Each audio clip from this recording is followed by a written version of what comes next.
बिस्मिल्लाहिर्रहमानिर्रहीम। तो टॉपिक है Socrates philosophy about विर्चू is knowledge. इससे पिछली वीडियोस में मैं जो है वो सोक्रेटिस और सोफिस्ट की फ़िलासफ़ी के बारे में भी डिस्कस कर चुकी हूँ और सोफिस्ट की philosophy about the state and law भी मैं डिस्कस कर चुकी हूँ। तो इस वीडियो को समझने से पहले आप उन वीडियोज़ पर विज़िट ज़रूर कीजिएगा। तो स्टार्ट करते हैं सोक्रेटिस अबाउट विर्चू इज़ नॉलेज। तो सबसे पहले हम ये डिस्कस करते हैं कि सोक्रेटिस की फ़िलासफ़ी में दो किस्म की नॉलेज के बारे में डिस्कस किया गया। सबसे पहले जो है वो है ओपिनियन एंड बिलीव। ओपिनियन और बिलीव सोक्रेटिस के मुताबिक ऐसी नॉलेज है जो आप सोचते हैं या फिर आप महसूस करते हैं या फिर आप गैस करते हैं। ये नॉलेज जो है ये आपकी चेंज भी हो सकती है अकॉर्डिंग टू सर्कमस्टांसिस और with the passage of time, क्योंकि ये एक ओपिनियन है, एक बिलीफ है जो आपकी रीजंस की वजह से डेवलप होता है। आपकी थिंकिंग है और आपकी थिंकिंग जो है वो मोल्ड भी हो सकती है, चेंज भी हो सकती है किसी चीज़ के रिलेटेड। अब सेकंड जो है वो है रियल नॉलेज। रियल नॉलेज वो नॉलेज है जो सॉलिड फैक्ट से ओरिजिनेट होती है, जिसमें चेंजिंग की कोई गुंजाइश नहीं होती, जो चीज़ बिल्कुल वैसी ही होती है। जैसे कि आप मैथ को देख लें, साइंस के जो लॉज होते हैं उनको देख लें। इसके अलावा जैसे हमने पीछे ओपिनियन एंड बिलीफ में पढ़ा कि थिंकिंग जो है वो चेंज होती रहती है, लेकिन रियल नॉलेज में चेंजिंग नहीं होती है।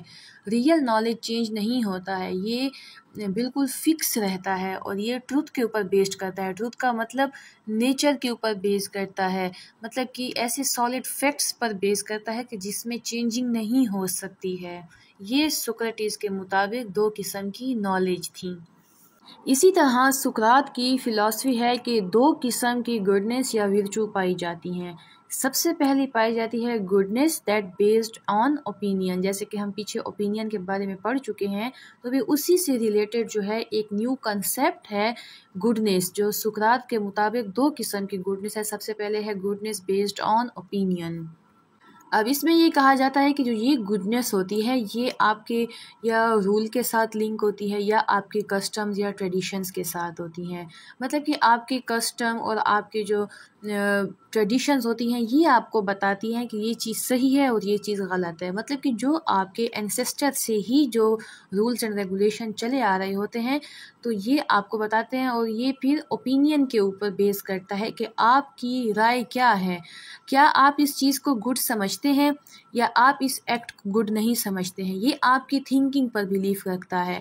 इसके अलावा जो ये वाली गुडनेस है ये चेंज भी हो सकती है with the passage of time. For example कोई ऐसा एक्शन जो आपके एंसेस्टर से चला आ रहा है, आपकी ट्रेडिशन है, लेकिन फिर वक्त के साथ आपको समझ आ जाती है कि ये ट्रेडिशन सही नहीं है, तो फिर आप उसको छोड़ देते हैं। तो इसी तरह जो ये गुडनेस होती है ये चेंज भी हो सकती है, बेस करती है आपके ओपिनियन पर।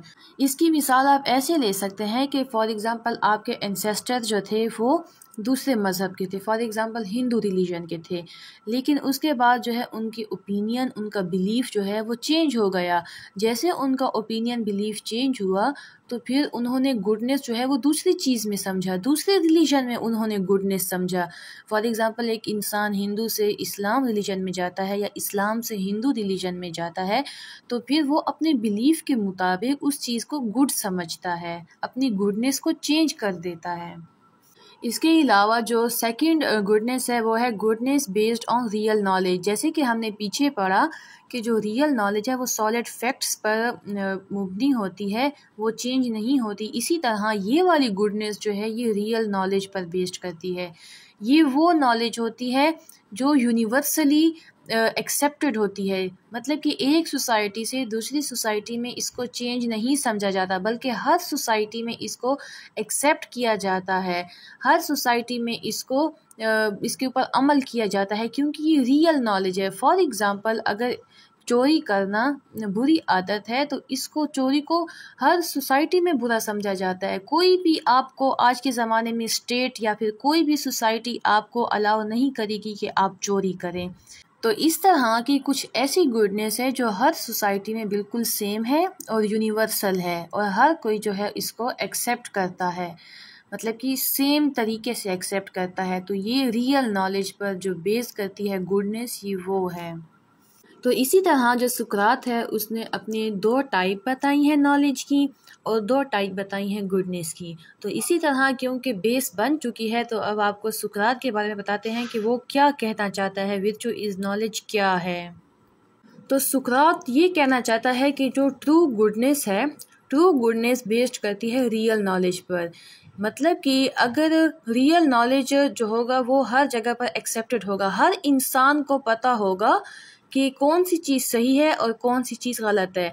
जब एक इंसान को पता होगा हर सोसाइटी में कि कौन सी चीज़ सही है कौन सी चीज़ गलत है, तो ये एक सोसाइटी को स्ट्रॉन्ग करेगी और गुडनेस को प्रमोट करेगी। ऐसा नहीं होगा कि एक सोसाइटी में एक एक्शन को गुड कहा जाता है तो दूसरी सोसाइटी में उस एक्शन को गलत कहा जाता है, दोनों सोसाइटीज़ का आपस में क्लैश हो जाएगा और फिर ये ट्रू गुडनेस तो ना हुई, फिर तो ये कन्फ्लिक्ट की तरफ चला जाएगा। सुकरात के मुताबिक आप पीस तब ला सकते हैं, आप कन्फ्लिक्ट्स को तब ख़त्म कर सकते हैं जब ट्रू गुडनेस होगी, और ट्रू गुडनेस जो है वो रियल नॉलेज से होती है। और जो रियल नॉलेज है वो है जो हर सोसाइटी में यूनिवर्सल होता है, यूनिवर्सली एक्सेप्टेड होता है या यूनिवर्सली अनएक्सेप्टेड होता है।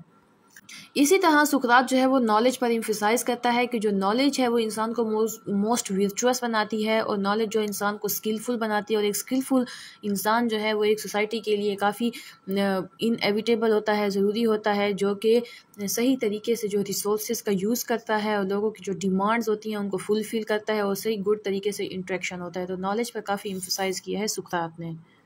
इसी तरह अगर इस पॉइंट में देखा जाए तो सुकरात कहता है कि जो गुड रूलर्स हैं ना वो हमेशा नॉलेजेबल होंगे, जो आपके हुक्मरान होंगे ना वो हमेशा नॉलेजेबल होंगे। तो इसी चीज़ को प्लेटो ने उठाया है, जो कि हम आगे डिस्कस करेंगे प्लेटो की फ़िलासफ़ी। इसी चीज़ को प्लेटो ने उठाया है और ये कहा है कि जो हुक्मरान हैं वो फ़िलासफ़र किंग होता है, मतलब कि फ़िलासफ़र बेहतरीन तरीके से हुक्मरानी कर सकते हैं। और प्लेटो ने ये कहा कि जो ये फ़िलासफ़ी है, philosophy is the highest form of knowledge, क्योंकि इनके मुताबिक जो फ़िलासफ़र्स हैं उसके पास विज़डम होता है, अंडरस्टैंडिंग होता है, जो कि सोसाइटी के लिए बेहतर होता है। और इसी प्लेटो को हम आगे अपनी वीडियोस में डिस्कस करेंगे। यहाँ पर सिर्फ जनरल ओवरव्यू दिया है, आप इसको रीड कर सकते हैं।